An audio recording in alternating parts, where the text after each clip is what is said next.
Conversations with Phil, inspiring interviews of hope, resilience, and triumph over adversity. Today, we talk with Lucy Thompson, an artist changing lives with her 3D areola tattoos, helping survivors feel whole again after surgery. We explore her journey, her inspiration, and the incredible impact of her work. Hello, Lucy. Hi, Phil. How's it going? Really good, thank you. Hello, Lucy. Sorry, I do apologise. How are you? It's fine. It's all good. I'm really, really good. Can't complain, really. Yeah, things are busy, crazy, but really good, yeah. Crazy busy is excellent. So, so do you want to introduce yourself?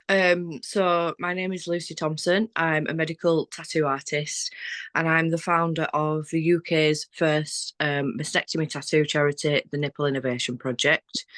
I started this charity 8 years ago to offer an alternative to the current basic semi-permanent fading nipple tattoos offered in hospitals.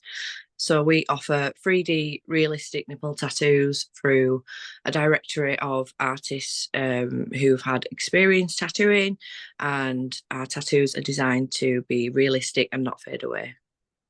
The ones that the NHS do, are they outsourced to tattoo studios? No, so currently and historically, they're actually done by practitioners in hospitals. It's usually nurses or surgeons. Okay.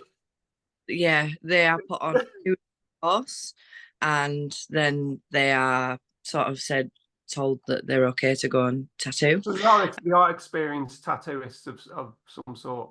No. They have no previous tattoo experience, and they are put on a 2-day course. So to give a comparison to that, to become a tattoo artist, you have to do a 2-year apprenticeship before you can tattoo healthy skin, because sort of scar tissue is very, very challenging. So that's kind of where I saw a bit of a flaw. My own auntie had a hospital tattoo.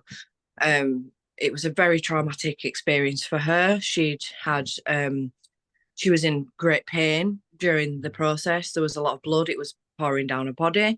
It scabbed up, and then it kind of faded away after a few months, and that left her unable to look at her breast for 10 years. And as a tattoo artist and an empath, I was really disturbed by her story of how she felt for so long after having breast cancer and overcoming that and feeling that she couldn't look at her own body. I was really just like, why a tattoo that's on top of the actual scars and potential kind of, the new normal that a breast cancer survivor kind of like has to deal with. And more so because obviously I've heard stories about women who they literally will not show their body to anyone after surgery. So yeah, I mean that's horrific. So is your network, so you're not doing all the work, you're kind of outsourcing it to trusted tattooists? And is that up and down the country, is it?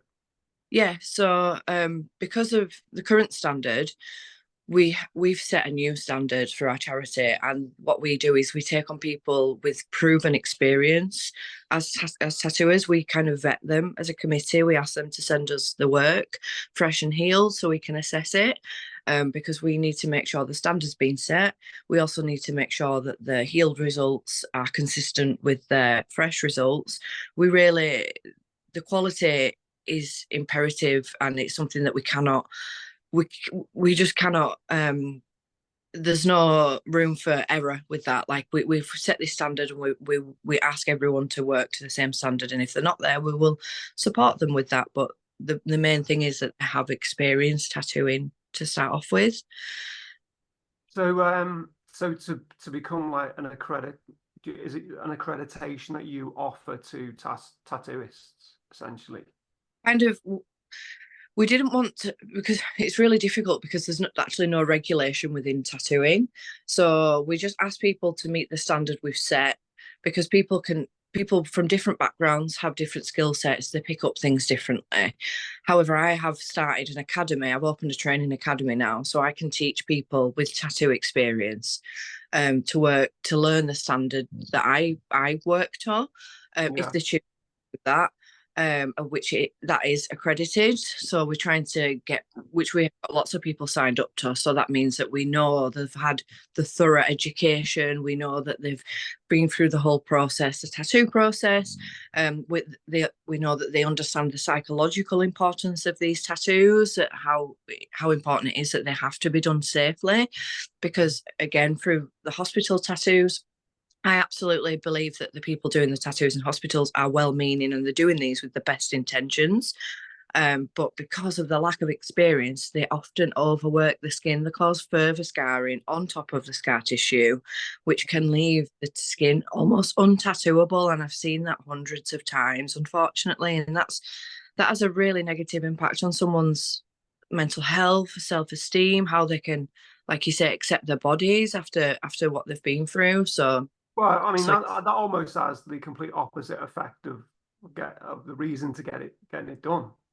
yeah, Actually adds more trauma and yeah. stress and patience. That almost defeats the object. Yeah. So how long is your? You say you've got a course. How long does that take? Is that longer than 2 days? Yeah, it's spread out over about 6 months. Oh, right.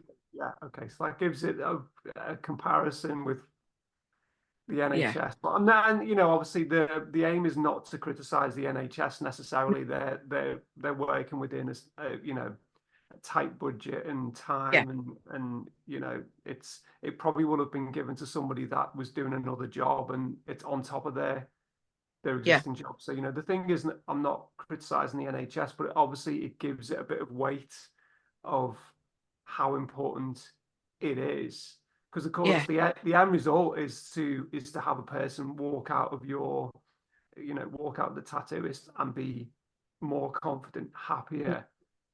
yeah, of course. So we've recently had some really exciting news, which was really groundbreaking for us. We've actually partnered with a local NHS trust who we connected with, and they've asked us to take over the service because the surgeon was actually doing the tattoos. She's seen my work over the years. We had a meeting. She actually said, look, I just don't have the time to commit to this. It takes up my time as a surgeon. I have to do it in theatre. It takes up a lot of resources, and it's not viable. It's not something, and we can't produce the results that you do, and then they fade away because the pigments are designed to work out the skin. She was like, it just doesn't make sense. So when we had that meeting with the chief medical officer, he was like, yeah, come on, like this is a no-brainer. We need to make this work. So we're really proud that to announce that we've made that first partnership connection, and the goal now is to roll that out to other trusts now that we can be seen as a trusted partner within the NHS. Yeah, that'd be amazing. Yeah, So I suppose I mean, all right. So as you're obviously we've had a bit of a conversation, a few messages, and as you're talking about going through the process, I'm kind of like visualizing, because I haven't got obviously I've just got a scar on my left hand side, and you said, oh, let's kind of rectify that, but I don't know. I just kind of like I think obviously for men and women it's just a completely different thing. I still, and this isn't to criticize people that want nipple tattoos, because I was offered it at my it was one of the last sessions I had with my consultant, and he actually said, oh, do you want to look at the nipple tattoos? So I mean, I'm assuming the same system will be in place. It'll be like a nurse yeah, with a couple of days practice, but I still, I don't know, I'm not there at the moment. It's not yeah. not a priority for me. But I totally get why a woman would want to do that. Have you done many, as your tattooist done many men? Yeah, I've tattooed a couple of men, and I wanted to talk about this because it's just as important. Um, the two men that are tattoo-free men, but two of them, one, it was like polar opposites. One of them, he'd said that he'd only told his wife and he hadn't told any of his friends. He was quite ashamed of his experience because he really felt like he shouldn't be in the breast cancer ward the whole time he was getting treatment. And because he didn't have a nipple there, he felt really self-conscious, and he felt it brought up conversations that made him feel uncomfortable and embarrassed, which was absolutely heartbreaking. And so he was quite desperate to have a nipple there so he didn't draw attention, because obviously men are socially allowed to be topless, so it was more obvious.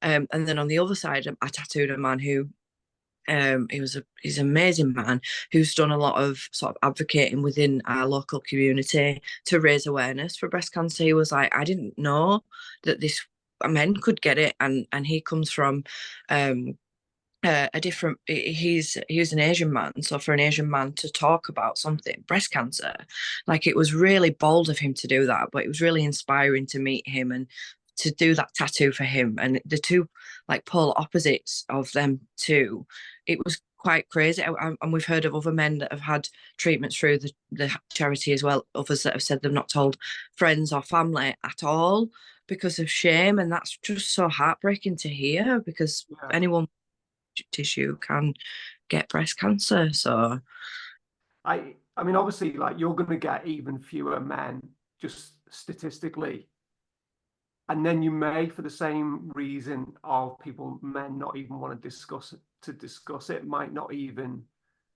think about getting it or be offered it. I suppose it is reassuring that the NHS, because I'm guessing at some point the NHS didn't offer nipple tattoos. Is that quite a recent thing?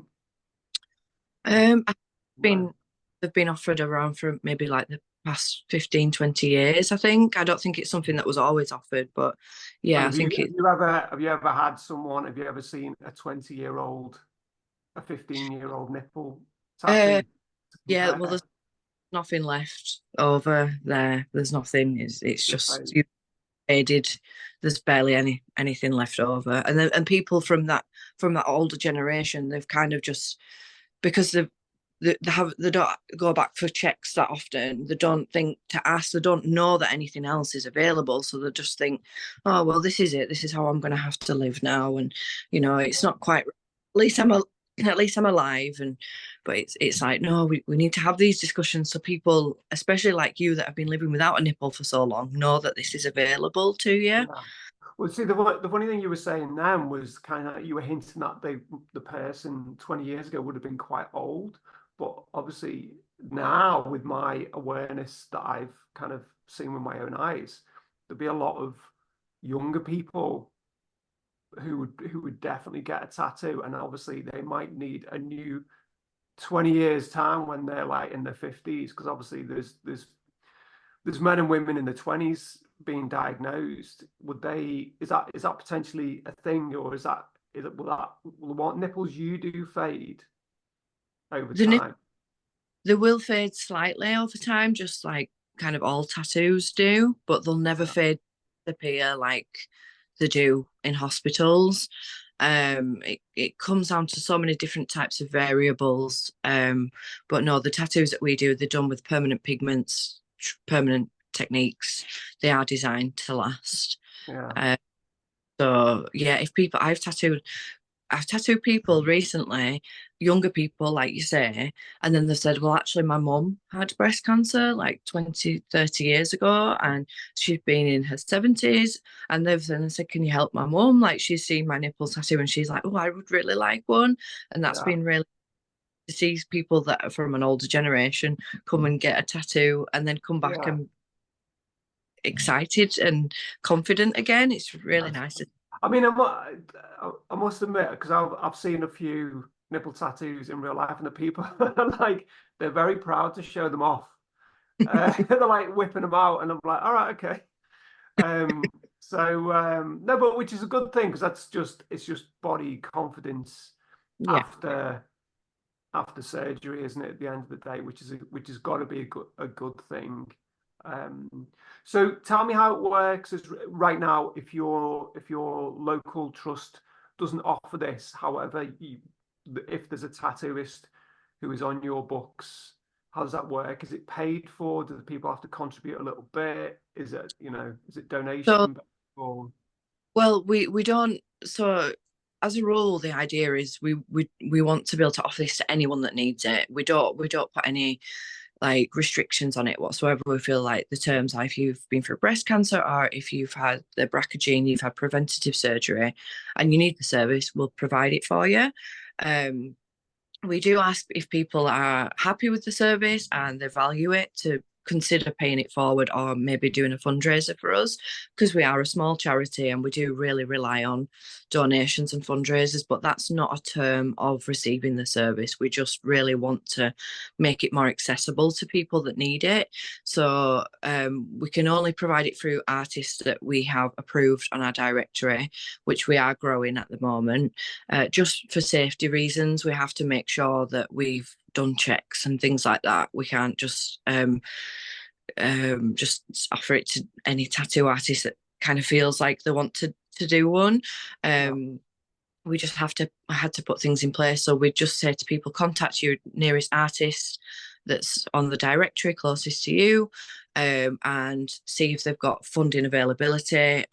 We get a budget sent out to each artist every quarter, so they will be able to get them booked in from that point and explain the whole process basically. So you'd literally go to what's the website? It's nipcharity.org. Okay, and then it's literally straight into a kind of map of the UK, is it? Yeah, there's an artist directory on there, and you can just take a look and see who's closest to you. If there's no one close to you and you're able to travel, then travel to someone that's maybe not too far away, or you can get in touch with us and sort of see if we've got any artists in training at the minute that might be coming available within there. Yeah, I've definitely seen someone kind of like have a bit of a, I think there mustn't have been anyone local, and it was like a bit of a weekend away, and then they got a tattoo. I don't know whether they did it with a friend. I'm sure there was, so yeah, I mean, you can kind of make it's a bit of an experience, isn't it? It's part of the Yeah. journey, I guess. So, Yeah. what's your, how did it kind of like come about? Was it just purely, your involvement with the idea? It was hearing my auntie's story that really hit home with me. I looked into it more after I'd heard that, and I did a lot of scar cover-ups early on in my career. I was really fascinated by how empowering they were for people. So I looked into what was offered in hospital. I looked into training and learning this service, and I could only find semi-permanent training in England. So I actually travelled to Texas in 2017 to learn 3D realistic and permanent option, because there was no one in England offering it. And when I came back, the local press did a little story on it, and it kind of blew up crazily. So I got a lot of interest from people throughout the whole country that were travelling to me from the very top of Scotland, from Brighton, and I'm sort of central in Bradford area. So I was very honoured that these people were travelling, but it does take 2 sessions to complete these tattoos. And I understand that, like, due to the implications of cancer, not everyone has access to travelling that far. And I was offering, I think I did my first 50 for free.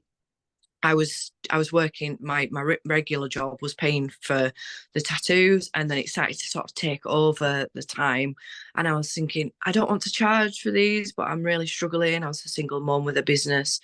My family on both sides have always done charity work throughout my life, and that's normal to me. That's something that I see as a part of what my family does. So I mentioned to them, wouldn't it be good if there was a charity with a pot of money to cover the costs associated with the treatments, so people could just get them for free still.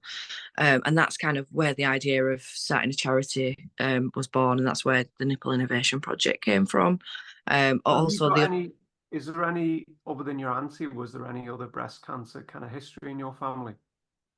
I believe my great auntie, I think she had breast cancer, and she had quite a a few other types of cancer as well.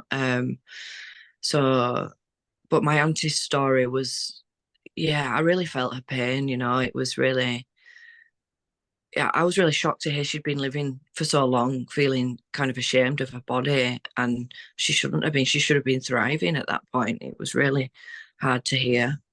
Yeah. How old your auntie?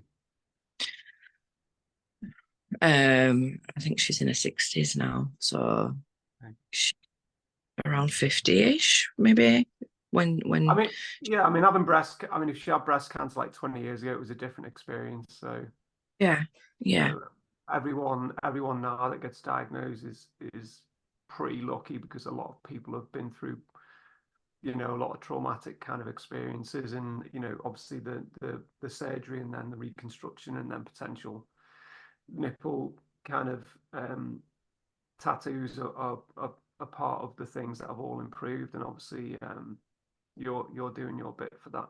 Is the you said you went to Texas. Is the equipment to do the 3D effect, is that different than a standard tattooist would use?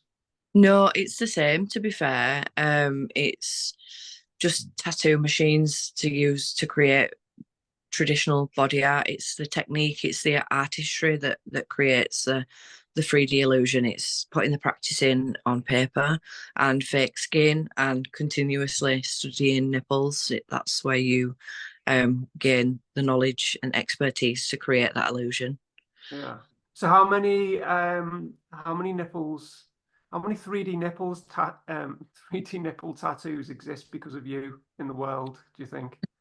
I've tried to count and it's definitely over 1,000. Um, yeah, it's. World record? Have you got the world record of the most nipple tattoos? Is that a thing? I don't know. I don't have a clue, really. I don't know. It's. Was the person in Texas that were they doing a lot?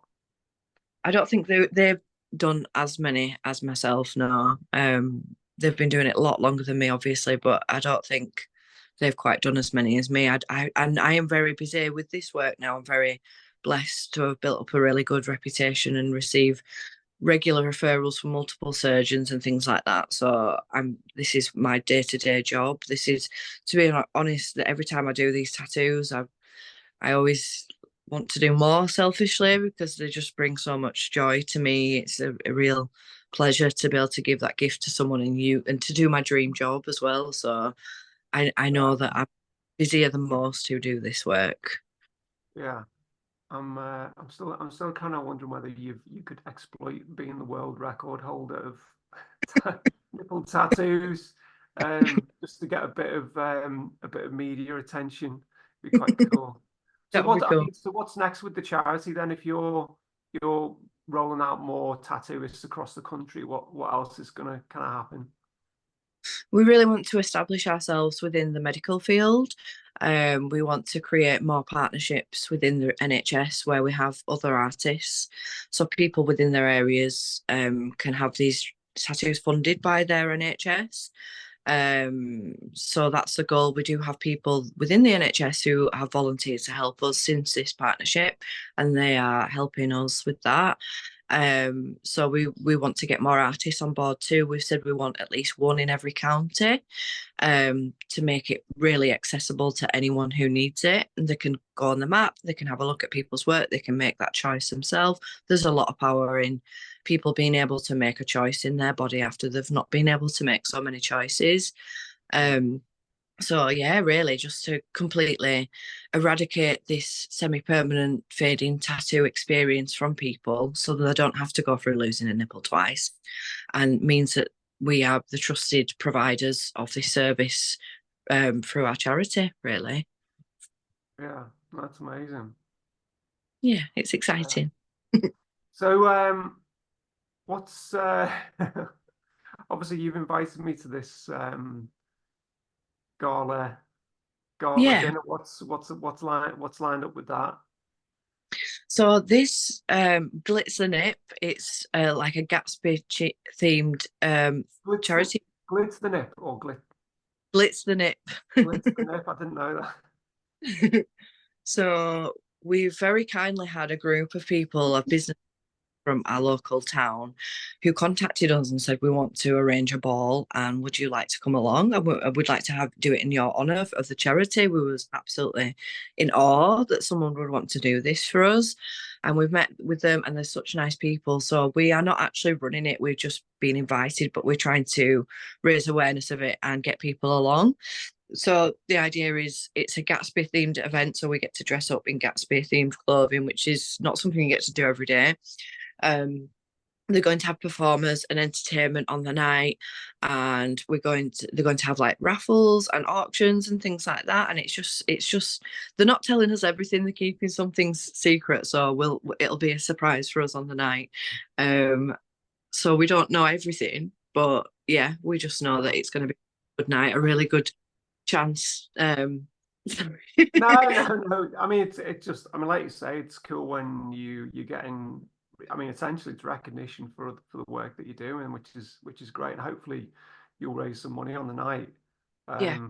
I mean, if anything, that's the one thing I've noticed when I've been to gala dinners and the generosity of people, that you're basically making them aware of things that they wouldn't normally kind of experience. Because of course, as common as cancer and breast cancer is, some people go through their life completely oblivious to the fact that it's a thing, that anyone can get it, and as well as like not knowing men can get it, and then also it's one of those things, because I must admit, I don't know whether it actually really crossed my mind until it was mentioned to me about, like, I just thought after surgery that's it.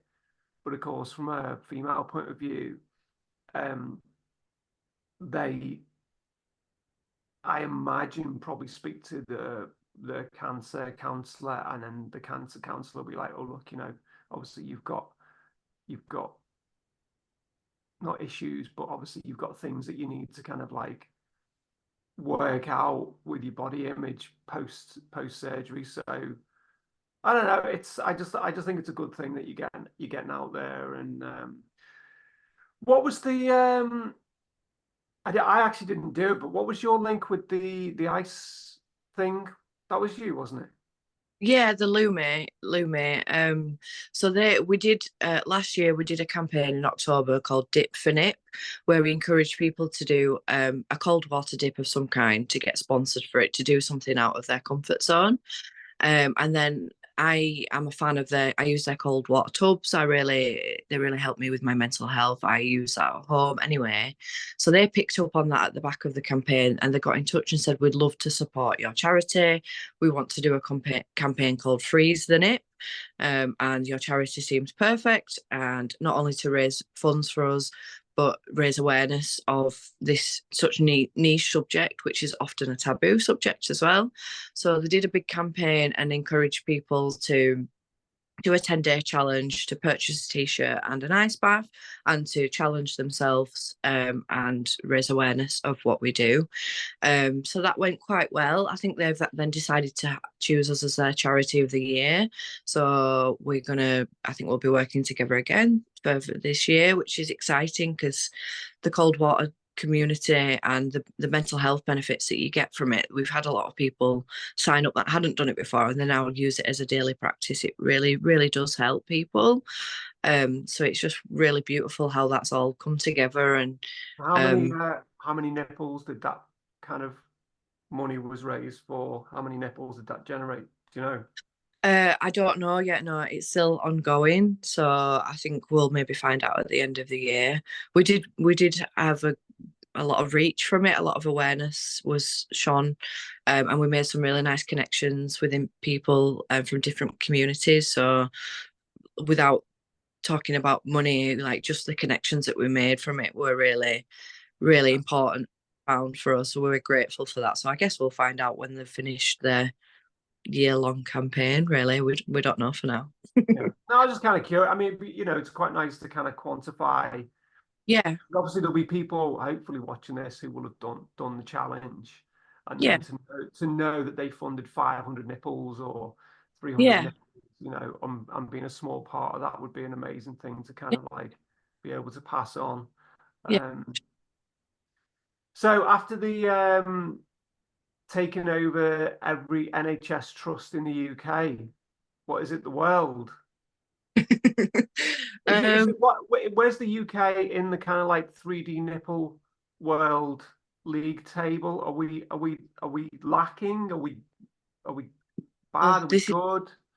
this is a worldwide issue, to be honest. This is a standard that's offered with minimal training, basic tattoos around the whole world.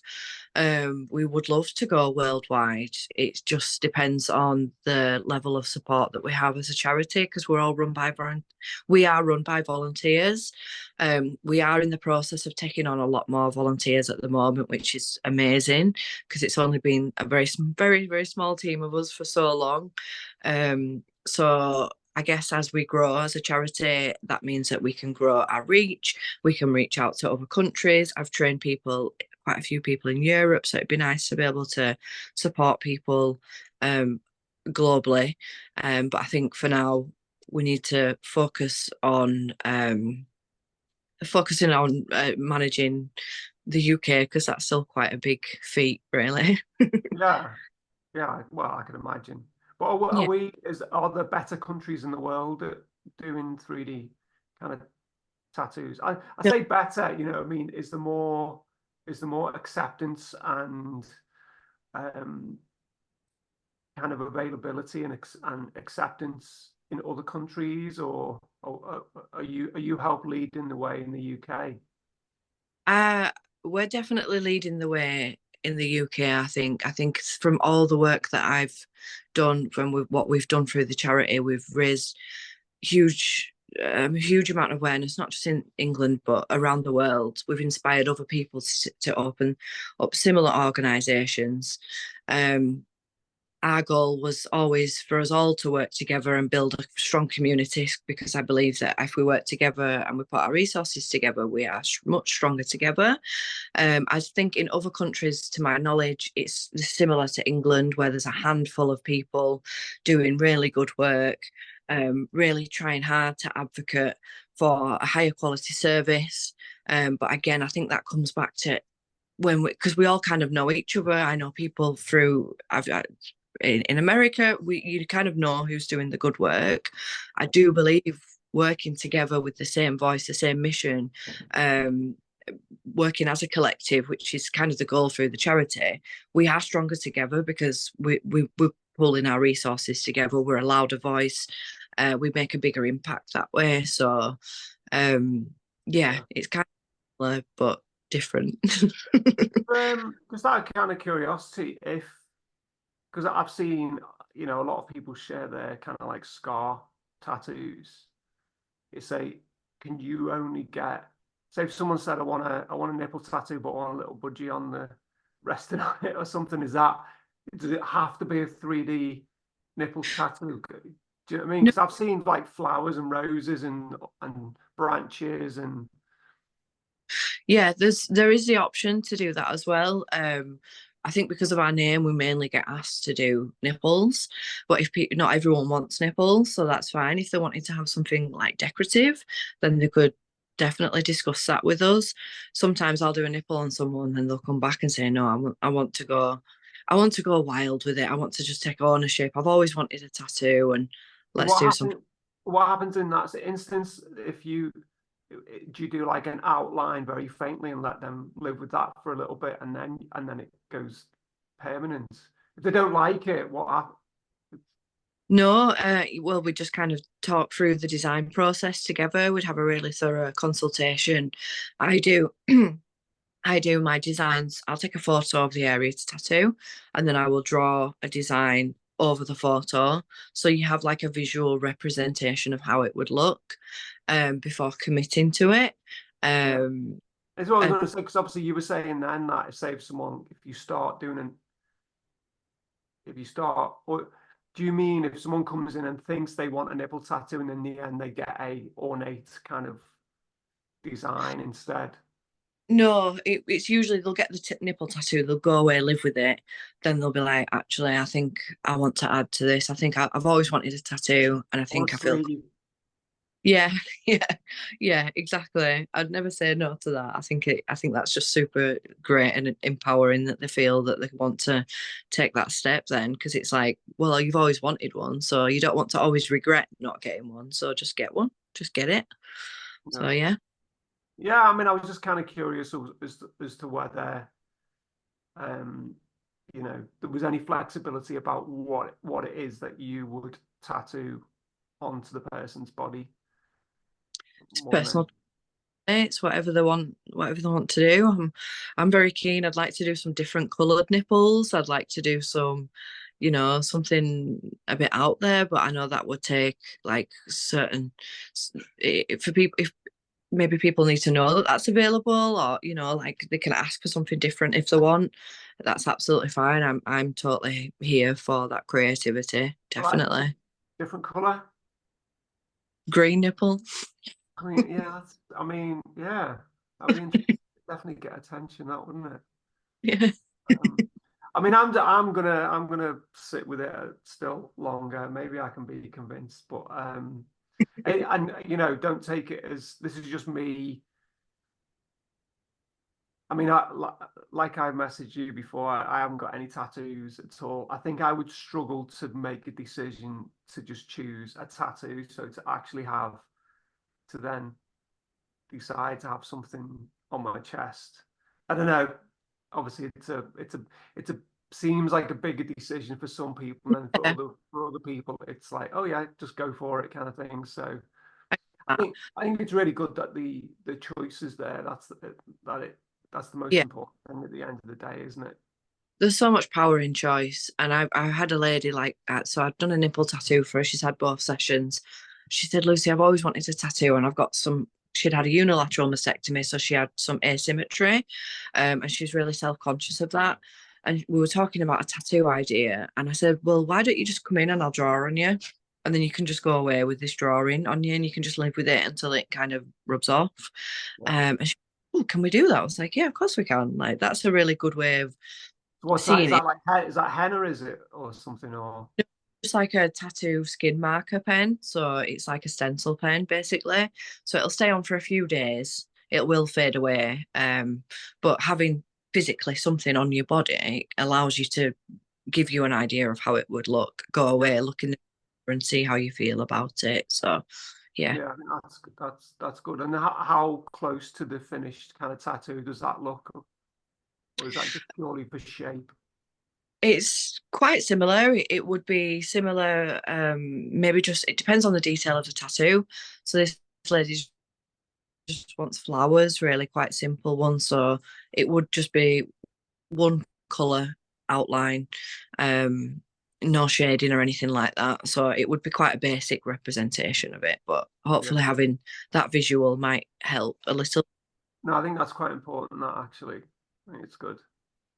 Well, look, Yeah, yeah, you know, I think obviously you're doing an amazing thing, and if you can get if you've done it in one trust, NHS trust, I don't see why you can't implement it in every other trust, really. yeah, You know, yeah, I like unrealistic goals, so I want you to kind of like take over the world and you know go yeah. worldwide, go global, and help you know thousands of people. That's We would love that. We would love that. I believe it will happen when the time is right and we've got the right team behind us. yeah. So I'm a bit too eager. I like rushing into taking over the world. You want to like plan it methodically. I understand, but I know it's amazing to chat, and obviously we're gonna meet. Conversations with Phil. Inspiring survivor interviews of hope, resilience, and triumph over adversity.